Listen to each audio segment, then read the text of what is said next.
श्री स्वामी समर्थ. स्वामी समर्थ महाराज आपल्या भक्तांप्रती अत्यंत करुणामय आणि प्रेमळ आहेत. जे भक्त निस्वार्थ भावनेने, श्रद्धा आणि विश्वासाने स्वामींची सेवा करतात, त्यांच्या सेवेला स्वामी नक्कीच स्वीकारतात. भक्ताची निष्ठा, प्रेम आणि समर्पण ही स्वामींसाठी खरी पूजा असते. भक्ताने मनापासून केलेली सेवा अगदी लहान असली तरी स्वामी समर्थ महाराज ती नक्की स्वीकारतात आणि त्यांच्या जीवनात सकारात्मक बदल घडवतात. स्वामींना ना मोठी पूजा ना दिखावा हवा असतो. त्यांना हवी असते भक्तांची निस्वार्थ भावना. अशा सेवेतून भक्त आणि स्वामी यांच्यात एक अदृश्य नातं तयार होतं, ज्यातून भक्ताला मार्गदर्शन, संरक्षण आणि कृपा लाभते.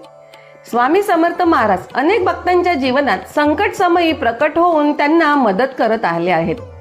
हेच दाखवले की जेव्हा भक्त निष्ठेने सेवा करतो तेव्हा स्वामी त्या सेवेचा स्वीकार करून त्याला आशीर्वाद देतात आणि त्याला संकटातून बाहेर काढतात. म्हणून श्रद्धा आणि भक्तीने केलेली सेवा ही स्वामींच्या चरणी पोहोचण्याचा सर्वोत्तम मार्ग आहे. श्री स्वामी समर्थ.